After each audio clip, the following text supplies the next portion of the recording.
Now we're gonna go to session number 5. It's called Inclusivity and Social Innovation Dialogue, Mainstreaming Youth and Women Entrepreneurship and Employability, a strategic imperative for leading tourism and cross-cutting businesses in Africa. So this one will be moderated by Bonita Mutoni, who's the chairperson of Rwanda Chamber of Tourism and Travel Association. Will take part in the panel is Professor Keolebugile Motong, who's Director of Technology, Transfer and Innovation at the Durban University of Technology, DUT.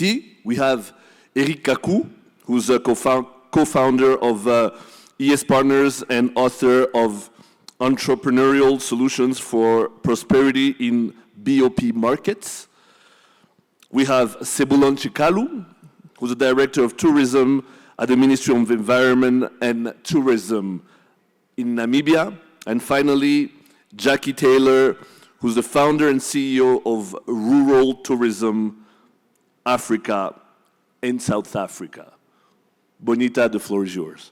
Good afternoon once again. I think we need some enthusiasm in this. I know it's lunchtime, but it's right after lunch, but I think if we have some people with, some enthusiasm would be great. Good afternoon, everybody.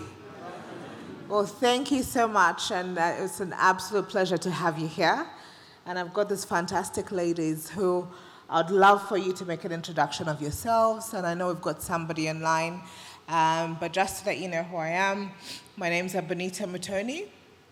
I am the chairperson of the Rwanda Tours and Travels Association. So not the Chamber of Tourism, just to correct everybody, but it's the Rwanda Tours and Travels Association. I am a founder of a DMC based here in Rwanda called Ubalak Safaris. I've been in hospitality.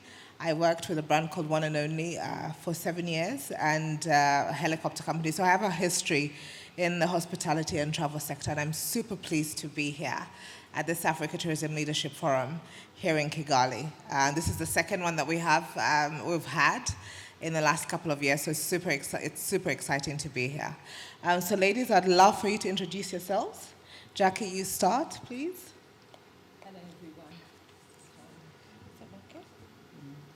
Can you hear me? Yes. Okay.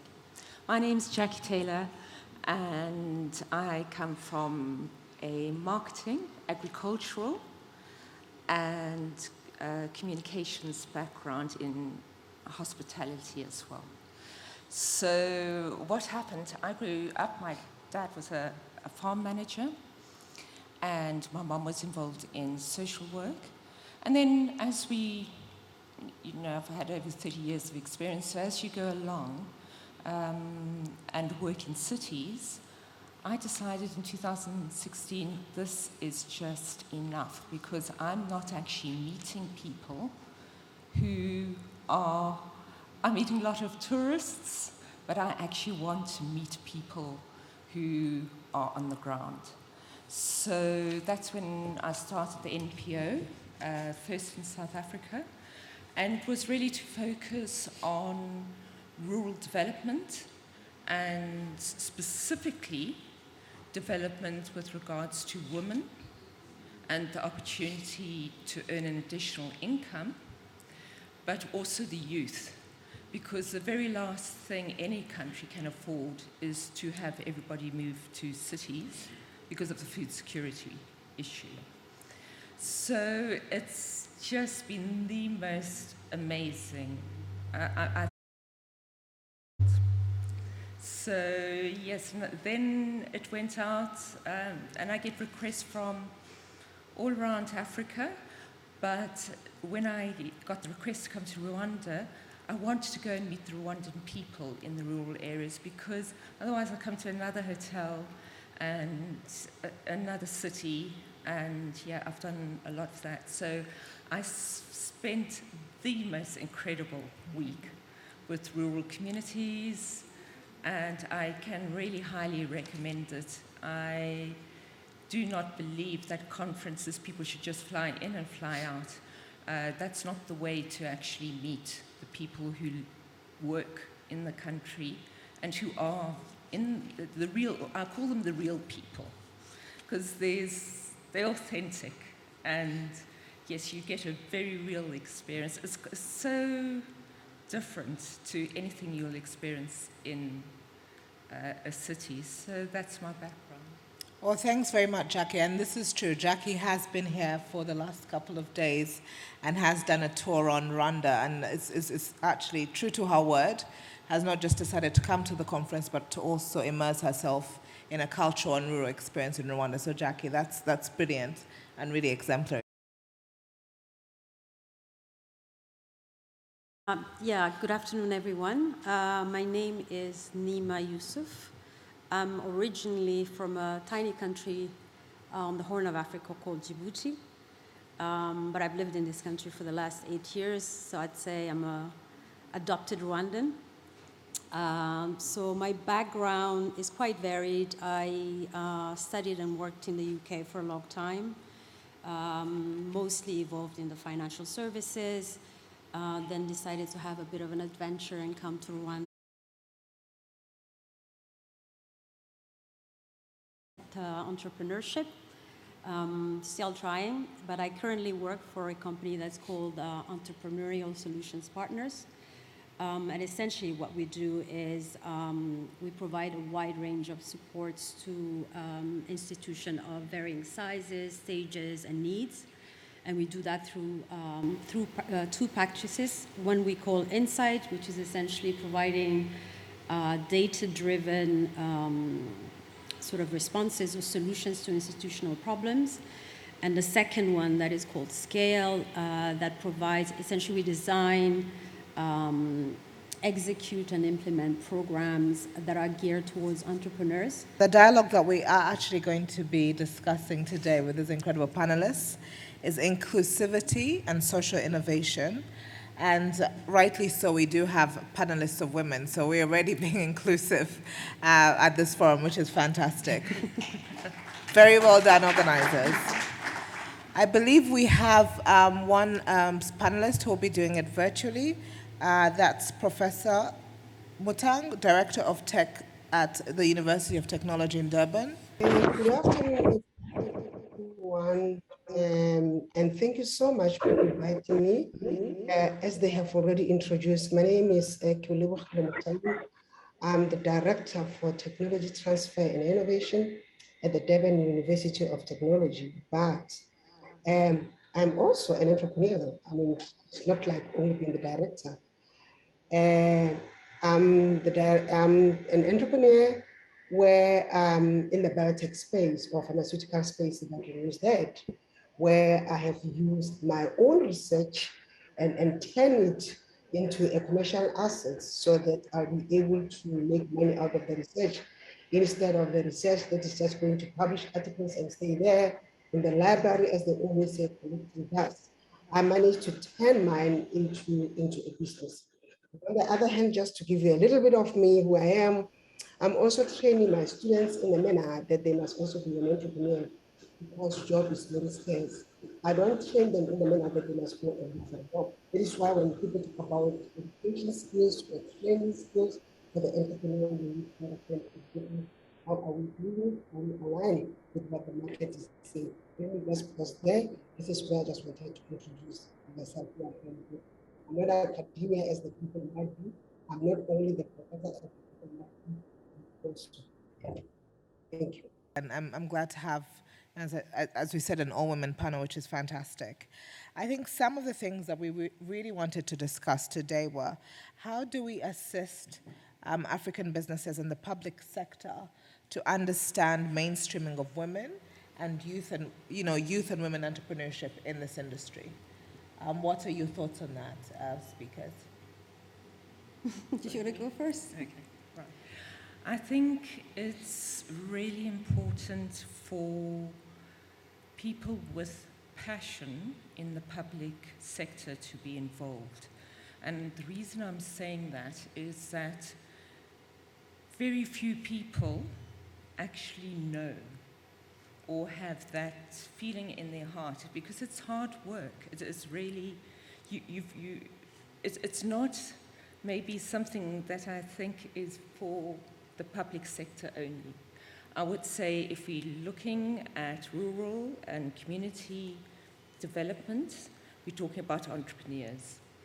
So if you look at the public sector, yes, you know, we can all wait for policies, and actually people can talk and talk and talk, but unless there are entrepreneurs that go out and make things happen, I think the public sector relevance in rural tourism is minimal.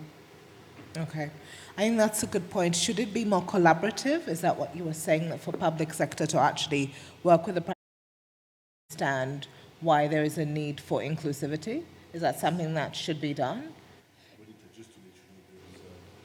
Who's online.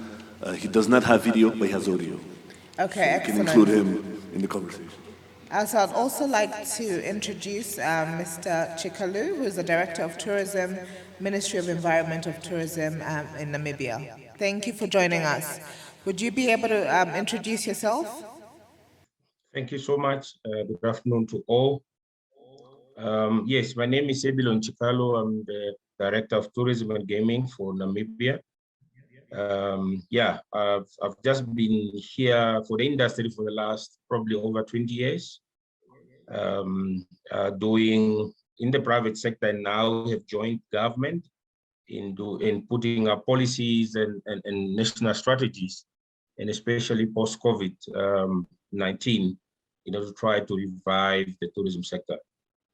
Above that, I do talent coaching, certified talent coach among the young people. So I understand the youth need, and also understand the issues of entrepreneurship as well. So yeah, I think, thank you so much. Looking forward for productive discussions. On the spot. And have you answer this question? Do they actually understand the significance of mainstreaming women and youth and entrepreneurship? What has been happening in Namibia? What can you share with us that is being done in Namibia, or what do you feel can be done in Namibia to mainstream women and youth in the industry? Thank you so much. I think by nature of tourism business in Namibia, and also the demographics of Namibia having more women than men, and also being more youth than the seniors, the tourism sector on general perspective, the majority are women in many companies in the tourism sector, and much so also the youth have started joining, but a lot has still to be done, and this is what we are looking at. I'm just coming from a consultative workshop which we are doing for countrywide in the aspect of tourism recovery post-COVID. Now, one thing that has come around is that we needed to share a lot of information on tourism for the youth to appreciate the tourism value chain, and so that they are able also to take up the opportunities that comes in the various value chain levels, segments. I think that's coming out more.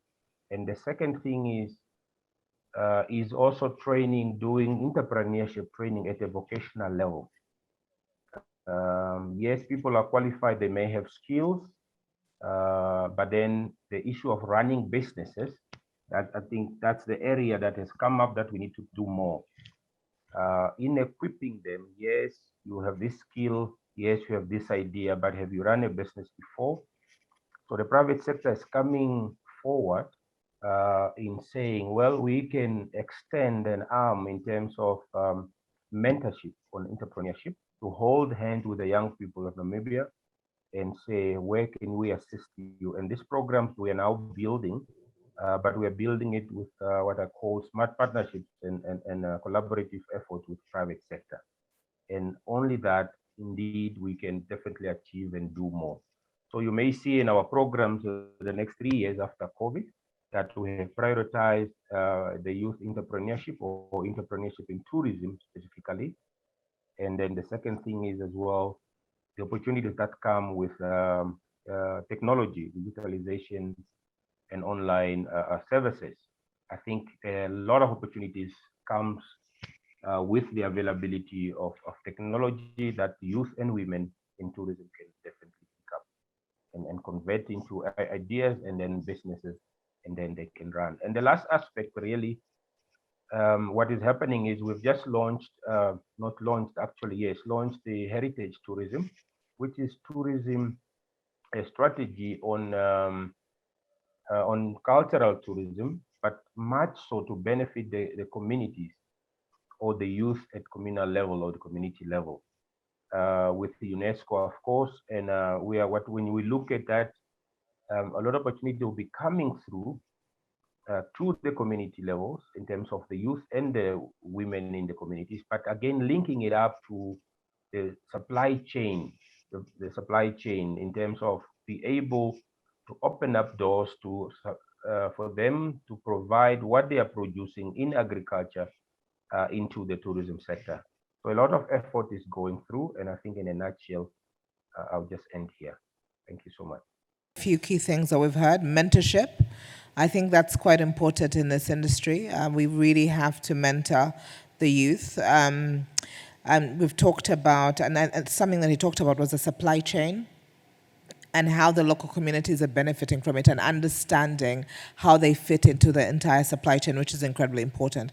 And then technology, adopting technology. I think technology is really key, and we're seeing that with the travel trends, people wanting to book more online, and it's important for us to adopt this. I feel that as an industry, we're still very traditional.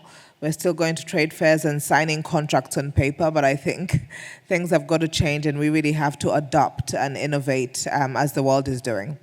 Nima, it'd be good to hear from you. The question was, how do we encourage mainstreaming of youth and women in entrepreneurship? Yeah. I think before the how, the why has to be very, very well understood, and it's often a missing link, I find.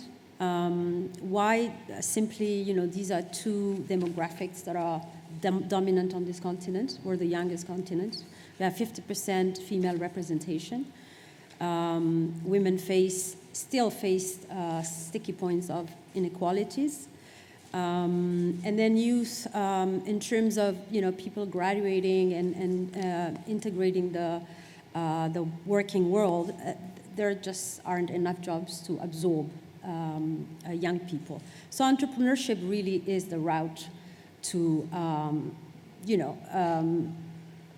it's a solution for their financial success and impacting their communities and being active members of their communities. So the why is very, very important.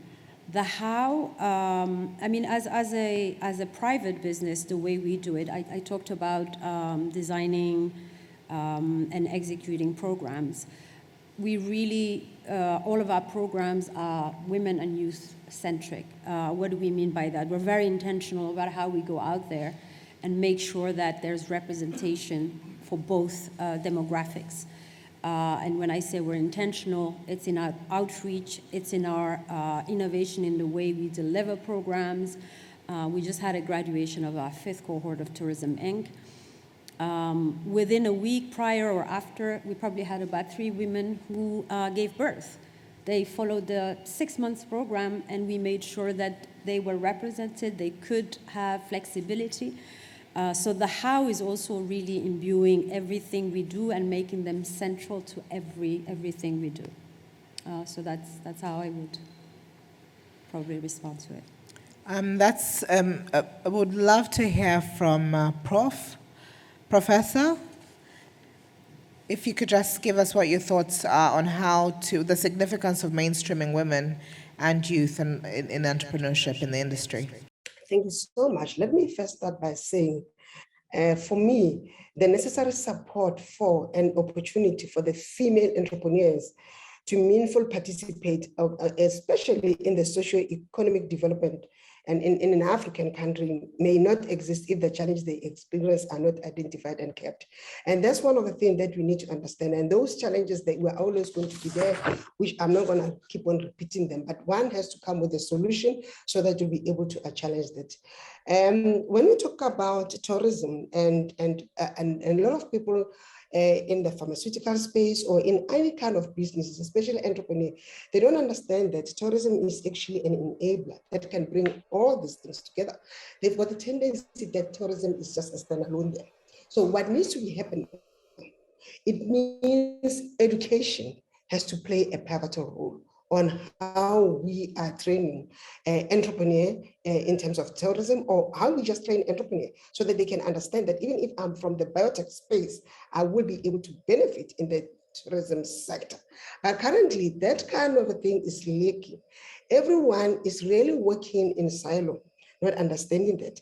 So what needs to happen, we need to make sure that there is that partnership between the private and the government and the university as well, especially those universities that are giving programs or courses under tourism. We also need to understand that who is actually teaching those entrepreneurs. As I think it was Eric just mentioned that, entrepreneur is not a theory that you wake up in the morning and you say, now students, I'm going to teach it. You need to understand it first, so that you'll be able to teach it. That's why it's very important. Then those challenges are, in most cases, if we become honestly in the teaching environment, people end up teaching entrepreneur. Some of them, they don't have a background of that, but they are teaching it. That becomes a problem in whatever we wanted to achieve. So when we talk about the policymakers as well, because there are the policymakers, then they make up this policy. There is a gap. And I think this is where the design thinking needs to play a pivotal role.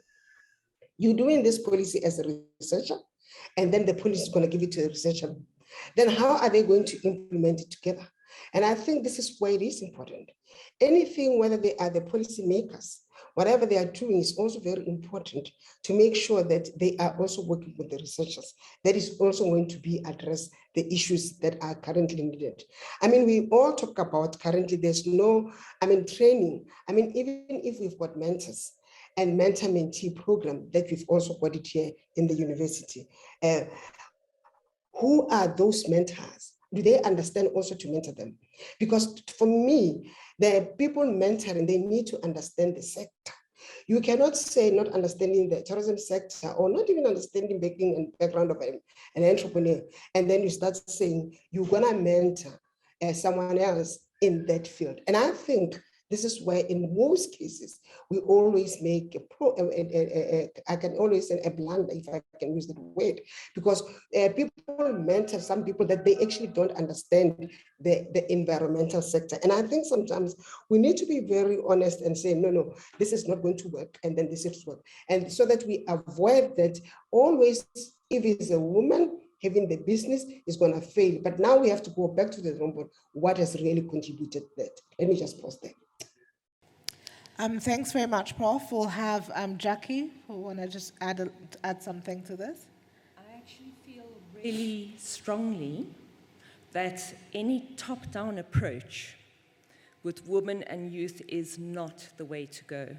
You've got to ingrain yourself into the communities, find out what the communities want, and the youth want, and women want, and what they can do, and whether you start a cooperative or how you engage with the community is for the community to decide. And it's about inclusivity and empowerment. Skills training can easily be done via technology. That's not an issue. We can have people with lots of degrees. That's not actually what we need at the moment. We need doers, and we need to create small businesses, and that you do via entrepreneurship. But I must say that's the one thing that I've seen a lot of, is a top-down approach where a government or the public sector is making a decision in a city and involves a community of women. And, every community is different. So what we do is to go into every single community we work with, to understand. So it doesn't become some theoretical exercise that actually gets people nowhere. Because then you're going to end up with a whole lot of disappointed youth, and then if youth are disappointed, they're going to become angry.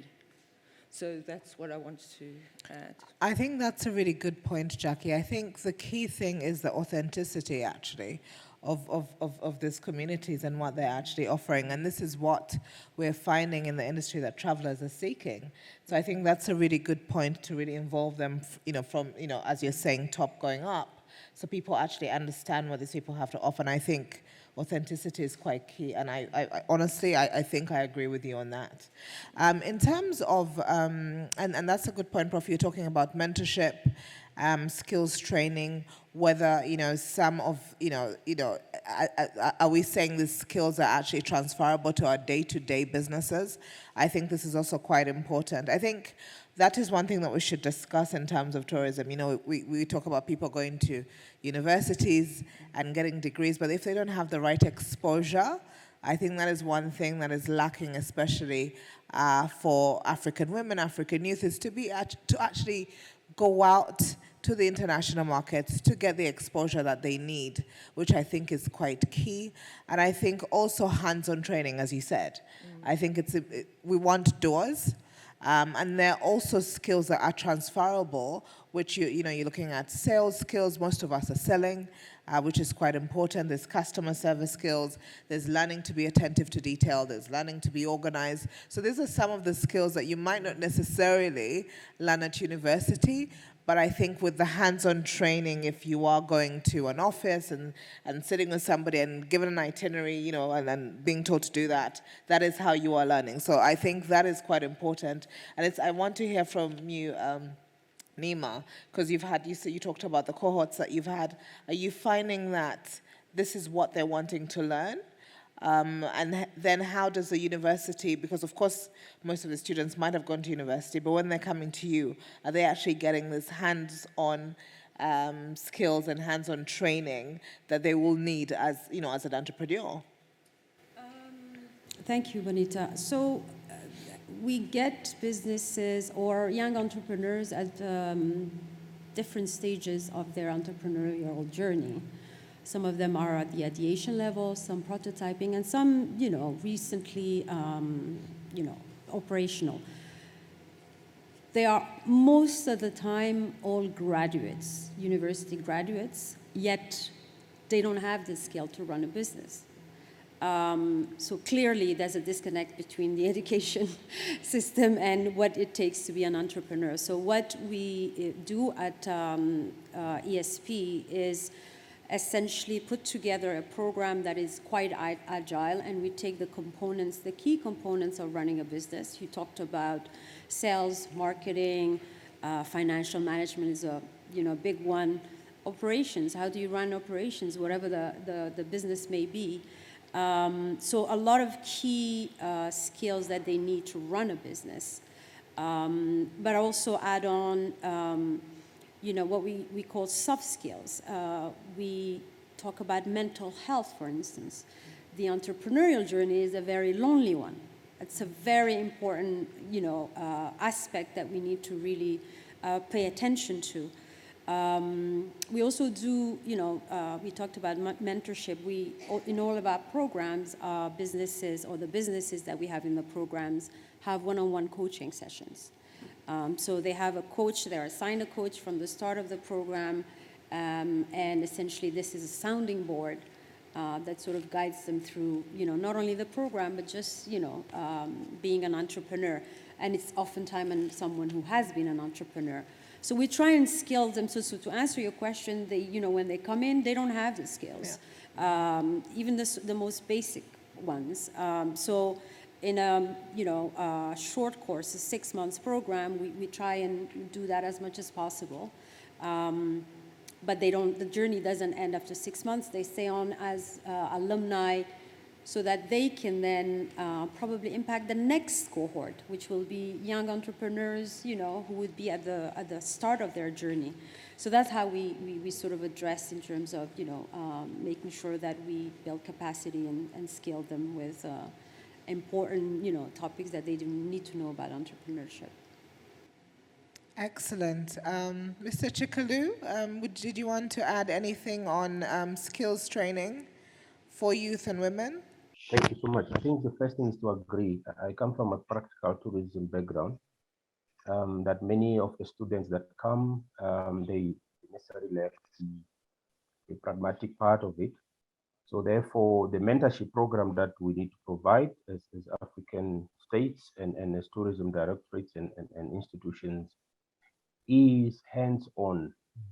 Where in our case, our mentorship program that we're working on, which definitely with the partnership of private sector, is done, and the mentorship is done by successful tourism companies or company owners that are in business, that are successful, and that are willing to say, well, give us the teams, give us the youth, give us the women, the young women that need skills. We can mentor them. That's on the job training. So indeed, for it to be successful, 100% agree, it must be pragmatic. And the second part is the issue of the inclusivity and of these two groups, whether the youth and the women. I agree as well. In our setup, we always have been more central tourism office. But as we speak, Namibia is now implementing tourism offices in every region. We have 14 regions in terms of Namibia. So where we're going to have these offices open to provide the necessary information, because that's one of our challenges that we're facing, that people don't have, the appreciation, the understanding, and maybe even information is not reaching out to the majority of the people, especially people in the rural areas.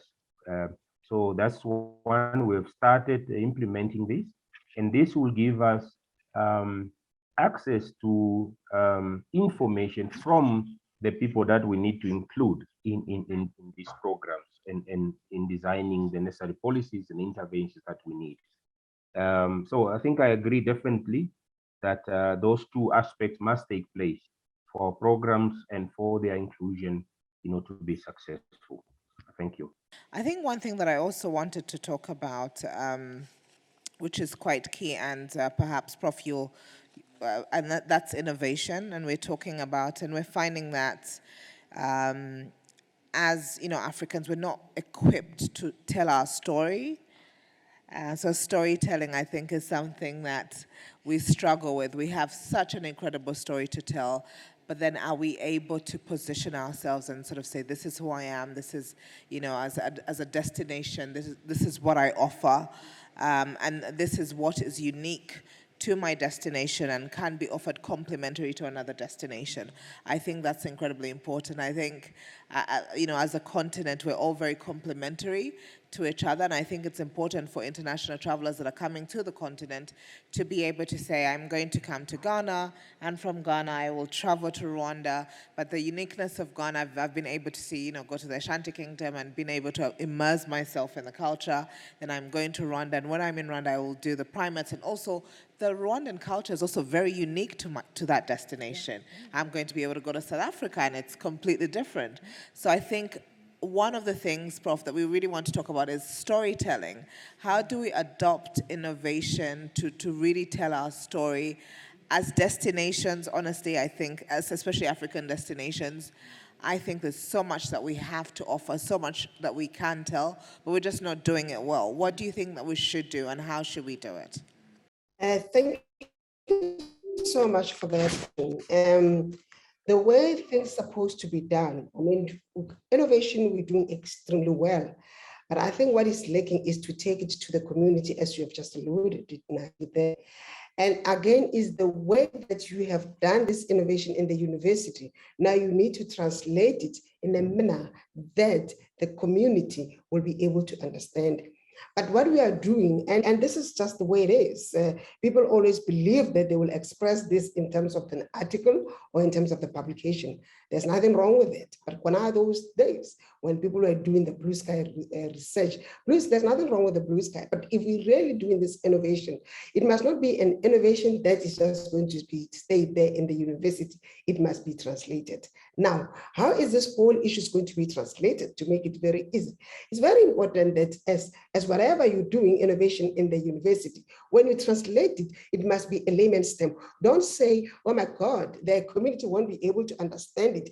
They need to understand it. It is a taxpayer money. And if you do that in that manner, because Africa is Africa. I mean, what I don't have it there, you might also not have it there. It's a research, you'll see that we've got a lot of things that are common.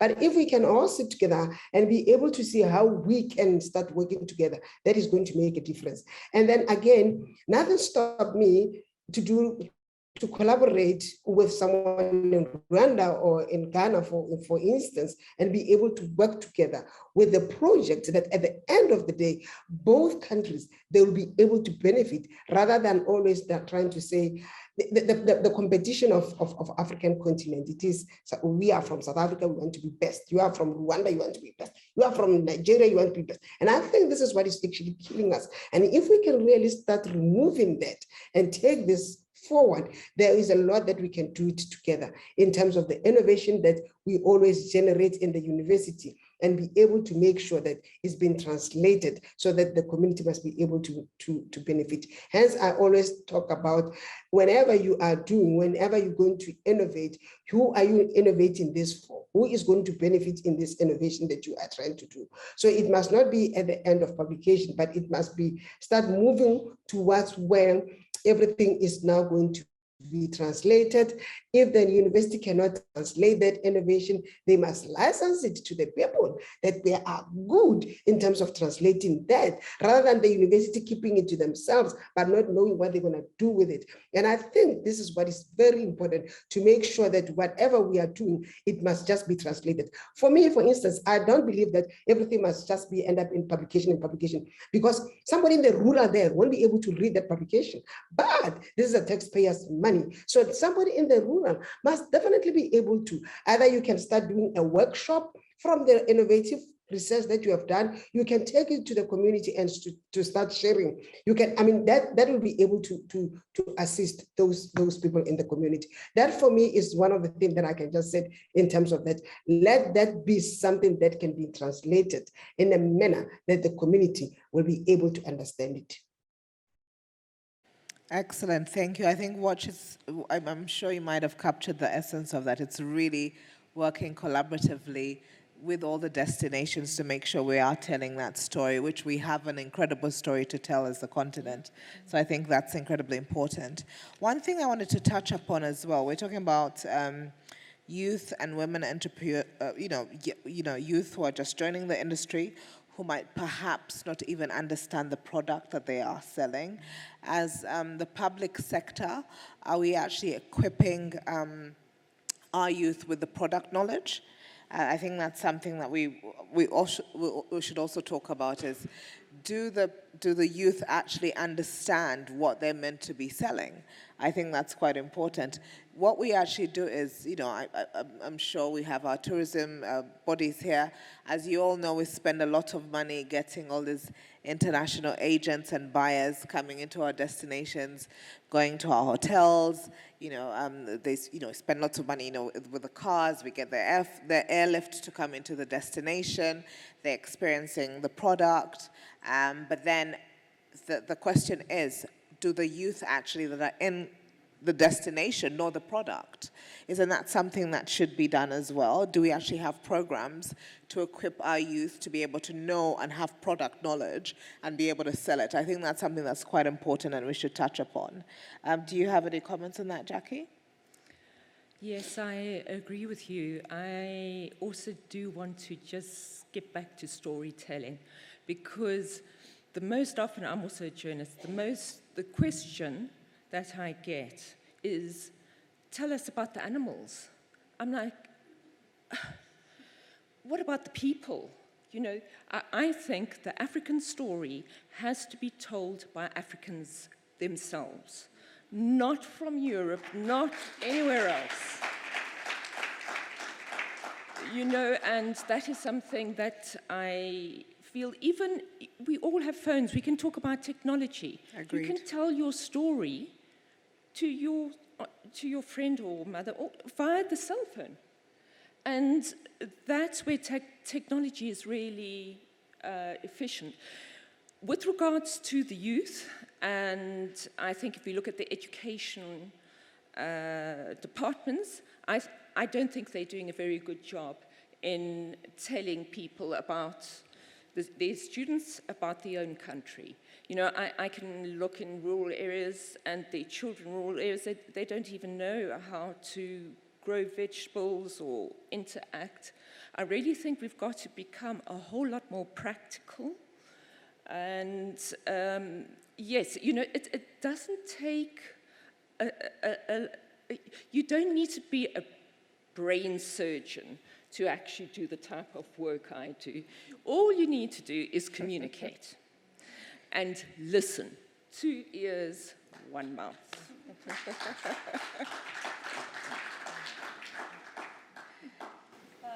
Thank you for that.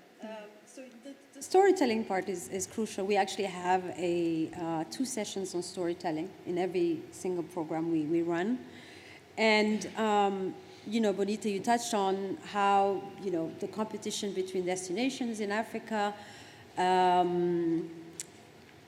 if someone or any type of business knows how to tell the story, a compelling story of what they're selling or they're providing, people would see it, you know, it has a specificity. So they would see this is something that Jackie is selling, it's great.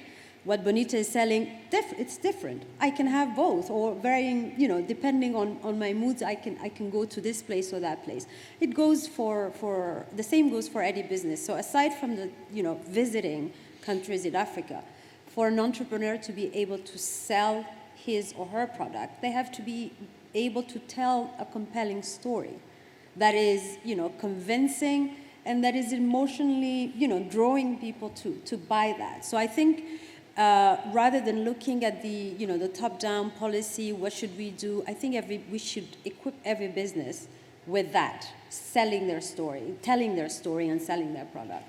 So that's an area where, you know, there should be a lot of emphasis by equipping people to be able to understand what they're selling, who are they selling to, what's important, and what are the needs of the people they're selling to. And, you know, and the rest will follow. But I think that's the storytelling part is crucial. Thank you very much, Nima. I think a key thing that you said for me was, who are we telling our story to? Do we then, and perhaps Mr. Chikali, you could tell us how perhaps you're doing that as Namibia, are we adopting our storytelling for the markets, for the specific markets? Let's say if I'm going to America and I want to talk about Rwanda as a destination, am I then, you know, is it a more emotive story? What would an American want in comparison to somebody from Asia, perhaps?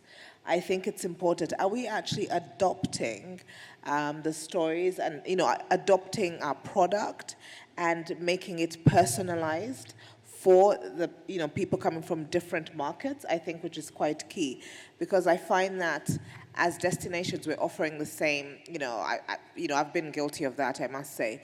I offer, you know, you go to our website, it's a 10-day itinerary, it will have going, you know, trekking the gorillas, you will then go to the safari park, you will then go to the chimp trekking. So it's your typical itinerary, but it's not unique to the person. So then how do we then do that? How do we then say, you know, perhaps I'm more interested in just hiking while I'm in your destination? Is there a specific market, and how do I adopt it for that market? So it's important to understand, are we also doing that? And Mr. Chikalo, perhaps to hear, what is Namibia doing to adopt their storytelling and to adopt their product for the different markets where we're getting our international travelers from?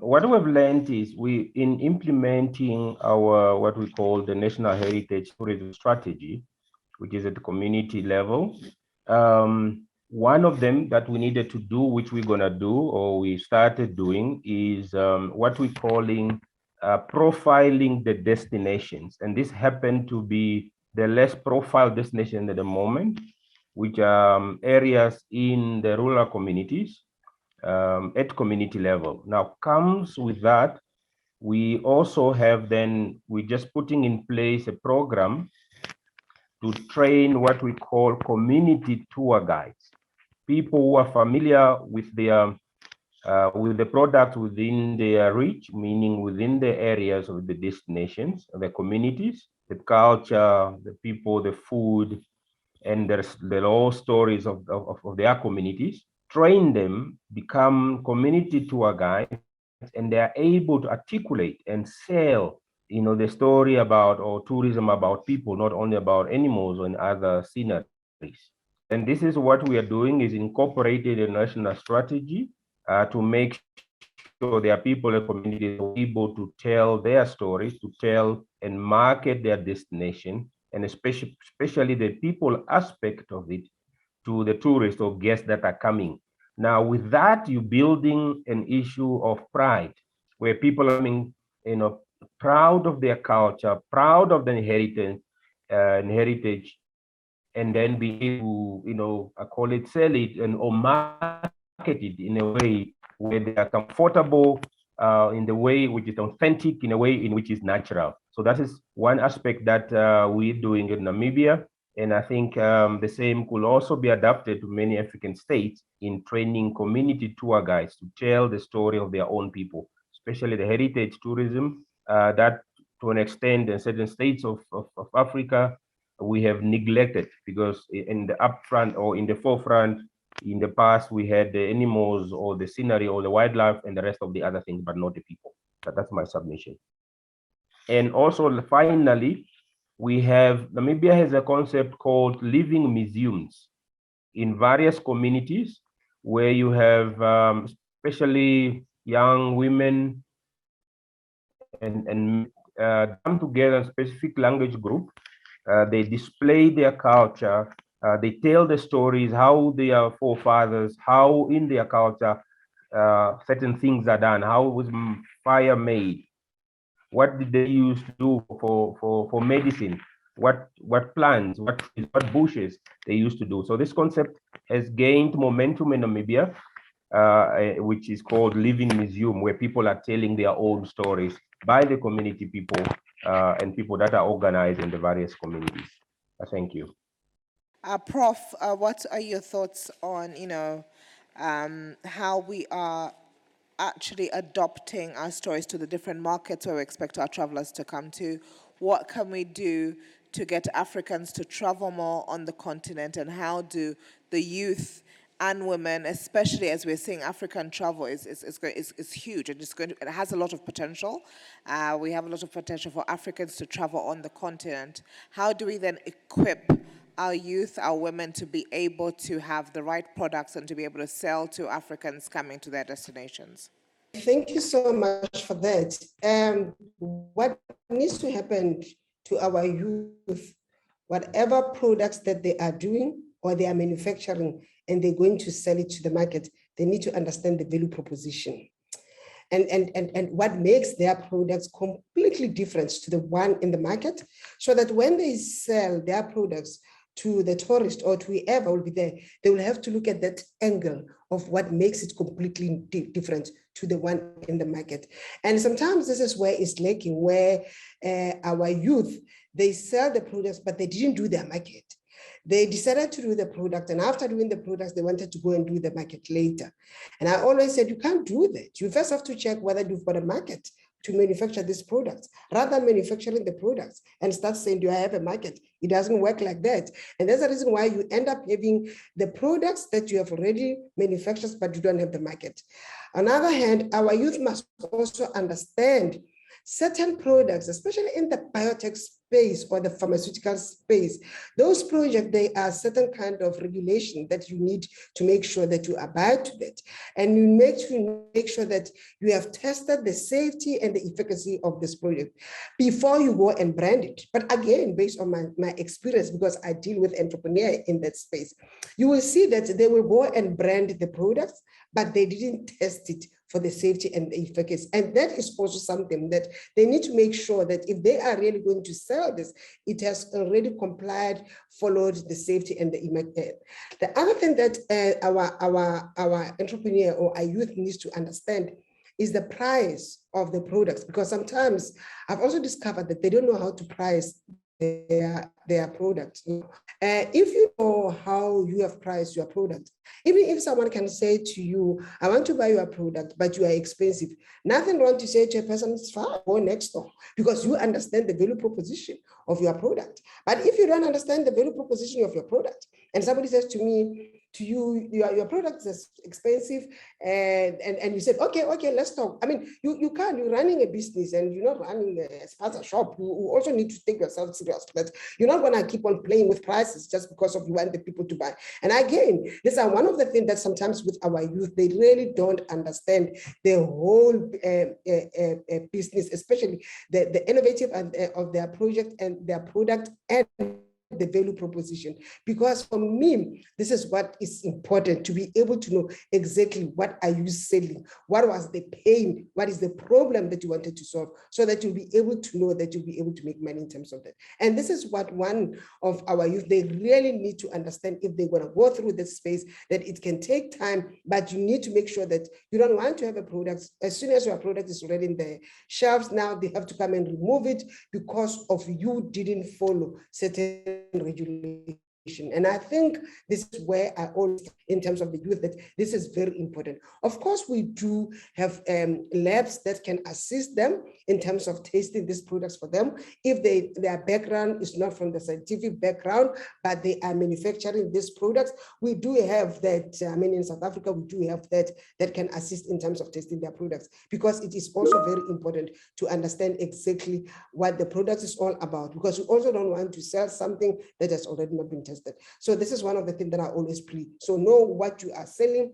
Value proposition is very important. Know your customers, what they want, understand the price, and understand how to sell your product, and understand how to pitch it. I always tell with the academia, because I deal with a lot of postgraduate students, there is a difference between pitching your product as a postgraduate and pitching as an entrepreneur. I mean, that is completely different. So you need also to understand who are you going to pitch your products to. I mean, understand that market, and also understand the people that you'll be pitching your products to. Thank you. A very practical lesson, Professor, and how we need to equip our youth on actually, being able to sell, storytell, and, get clients to come into the destinations and to be able to experience our destinations. So Nima and Jackie, I also wanted to ask you what your thoughts are on, practical. What are the practical? What do you think, if we were to say, how do we want the universities or the education institutions to evolve? I think, which is quite important, and be relevant to our sector. Are there any practical skills that we need to equip our youth and women in order to be relevant to the sector? And how do you feel that these education institutions need to evolve? I mean, I was talking earlier about the disconnect between education and entrepreneurship. I don't think there's enough intentionality in terms of the education system to want to see people to go into entrepreneurship. It's not thought about, it's not encouraged, it's not, if something is not thought about, it's difficult to provide solutions towards it. Entrepreneurship is often viewed as, sort of a lost cause. I mean, this is, if you tell your parents that as a young, a youth or a young female, they would discourage you because they see no pathway to success through it. So, but that's a question of mindset in the education, in overall society. In terms of the skill that you need to equip entrepreneurs with, it's simple skills. We're talking about how do you manage your finances. There are simple steps that you can build towards. Some of the other sort of components of knowing how to run a business, we talked about sales and marketing. Those are things that in certain, educational systems, they are taught in a specific program. So it's not rocket science in terms of what are the basic skills we can give them. But I think what there has to be is ownership and intentionality about that. So I suppose, I think people who are in policy would speak to it. But from a private standpoint, I would probably say there has to be more linkages in terms of teaching, simply educating young people, but also equipping them with something that we know is going to become very, very important in terms of their skills. So I guess infusing whatever education system we have in entrepreneurship, courses, programs, or at least, exposing young people to the eventuality of going into business for themselves. Thank you very much, Nima. Jackie, any thoughts on this? Yes, I really would encourage lecturers or anyone in the educational field to get out of the offices and to stop talking to one another. Because, it tends to be like a little group of people who are discussing things that are totally irrelevant sometimes to communities. And, you make the effort, like we both make the effort to actually go and interact. We don't spend our time talking to one another. It's just got to be a change of attitude. And then other things will roll. It's not difficult. Excellent. I think that's a good way to end the session. It's change of mindset, and the key thing is it's not very difficult. So I think the purpose of our dialogue was really for us to understand and share practical lessons on youth and women employability, and also to make it more relevant. I think it's important that when we're equipping our youth, when we are training women or getting them to be entrepreneurs, they're understanding what the relevance is and how they can be relevant to the travel sector, which is a very unique sector, and which there's so many skills that one can adopt that will certainly help them. And then to understand how, especially for educational institutions, to understand how they can evolve and become more practical and relevant to the sector. So that's really what we wanted to share with you today. So I'd like to thank Mr. Chikalu. Thank you from Namibia. I'd like to thank our professor from South Africa. I'd like to thank Nima and Jackie. Thank you so much. And Jackie, honestly, as I said, is of course you're doing fantastic work with the communities, but she really has been exemplary and has actually immersed herself here in the destination, which is what we like to see. It's not about, you don't talk about it, but you're actually being practical and doing it. And I'd like to say on that note, thank you, everybody. It's been an absolute pleasure having you, and hopefully you got to understand and see how we can change the sector for the better. Thank you. Thank you.